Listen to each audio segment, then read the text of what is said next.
নমস্কার সম্মানীয় প্রিয় বন্ধুরা, আপনারা কেমন আছেন? আশা করছি আপনারা ভালো আছেন। বন্ধুরা, রাজ্য চাকরি প্রার্থীদের জন্য রয়েছে একটা দারুণ সুখবর। আজকের সুখবরটি হলো মহিলা আবেদনকারীদের জন্য আবারও রাজ্য আঙ্গনবাড়ি কর্মীদের জন্য বিজ্ঞপ্তি প্রকাশিত হয়েছে। সম্প্রতি আপনারা দেখে থাকবেন যে বিভিন্ন জেলায় আঙ্গনবাড়ির পরীক্ষা নেওয়া হয়েছে, আঙ্গনবাড়ি পদে নিযুক্তি করা হবে। বন্ধুরা, তো কত ভ্যাকেন্সি রয়েছে, আবেদন কিভাবে করবেন, বয়স কত চাওয়া হয়েছে, বেতন কত, শিক্ষাগত যোগ্যতা কত, সব কিছু এই ভিডিওতে বিস্তারিতভাবে জানাবো। তো চলো বন্ধুরা, বেশি দেরি না করে ভিডিওটা শুরু করা যাক।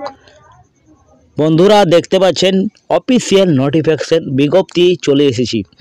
এইখানে আপনারা দেখতে পাচ্ছেন বন্ধুরা, মোট শূন্য পদ 39 আছে, 39টি মোট শূন্য পদ রয়েছে এবং অরক্ষিত যেটা ইউআর জেনারেলের জন্য 27টি রয়েছে, তপশিলি জাতির জন্য 9টি রয়েছে আর উপর তপশিলি জাতির জন্য 3টি রয়েছে। মোট শিক্ষাগত যোগ্যতা চাওয়া হয়েছে সেটা হলো মাধ্যমিক পাস।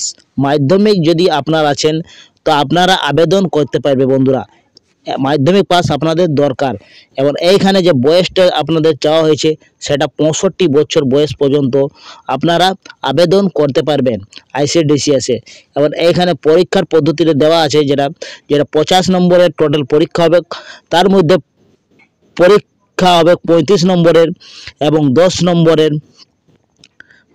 অভিজ্ঞতা সর্বোচ্চ নম্বর থাকবেন এবং 5 নম্বরের মৌখিক পরীক্ষা নেওয়া হবে। বন্ধুরা, এইখানে আপনি ফের দেখুন, পাটিগণিত 10ম শ্রেণীর মানের 10 নম্বর থাকবেন, পুষ্টি মানের জন্য 10 নম্বর থাকবে, ইংরেজি 10 আর 5 নম্বর সাধারণ জ্ঞানের পরীক্ষা হবে। আবেদন সংক্রান্ত শর্তাবলী, আবেদনপত্র জমা করার সময়সীমা দেখুন বন্ধুরা, এখানে সময়সীমা দেওয়া আছে যেটা আছে 1/3/2024।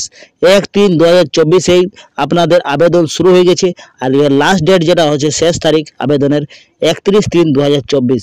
আপনারা আবেদন করতে পারবেন 31/3/2024 মধ্যে। আর অনলাইনে আপনারা দরখাস্ত করতে পারবেন প্রমাণপত্র, ওয়েবসাইটে আপনাকে আপলোড করে নিয়ে আপনার ডকুমেন্ট স্ক্যান করে নিয়ে রঙিন পাসপোর্ট সাইজের ফটো আপনাকে আপলোড করতে হবে। আবেদনের যে প্রক্রিয়াটা রয়েছে, আপনাকে কি কি ডকুমেন্ট আপনাকে দিতে হবে সেটা এবং জাতির সংবাদপত্র দিতে হবে, সব প্রত্যেকটি কপি আপনাকে দিতে হবে, সেলফ অ্যাটেস্টেড, শিক্ষাগত যোগ্যতা, স্থায়ী বাসিন্দা ওর সার্টিফিকেট এবং আবেদনকারী সহায়তা পদের যোগাযোগের নিয়মের সব প্রত্যেকটি কপি দিতে হবে। বন্ধুরা, আর আপনাকে এখানে অ্যাডমিট কার্ড প্রিন্ট আউট করে বের করতে হবে।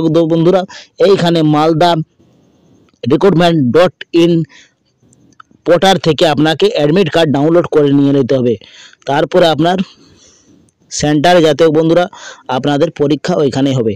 তো দেখুন বন্ধুরা, এটা বিজ্ঞপ্তিটা বের হয়েছে, আপনারা উপরে দেখতে পাচ্ছেন কি 27/2/2024 এই বিজ্ঞপ্তিটা বের হয়েছে। পশ্চিমবঙ্গ সরকার শিশু বিকাশ প্রকল্প অধিকারীকরণ রতুয়া নম্বর 1 সুসংতা শিশু বিকাশ সেবা প্রকল্প রতুয়া মালদহ থেকে। তো মালদহ থেকে এই বিজ্ঞপ্তিটা বের হয়েছে, তো আপনারা এইভাবে আবেদন করবে। বন্ধুরা, তো এই ছিল আজকের ভিডিওটা পছন্দ লাগে তো লাইক করবেন, বন্ধুদের সাথে ভিডিওটাকে শেয়ার করবেন। আর যদি ভিডিও এরকম আপনাকে চাই তো চ্যানেলটাকে সাবস্ক্রাইব করে রাখবেন। তো বন্ধুরা, এই ছিল আজকের ভিডিও, পরবর্তী ভিডিওতে মিলছি বন্ধুরা আপনাদের সঙ্গে। তো এইখানে এন্ড করছি বন্ধুরা।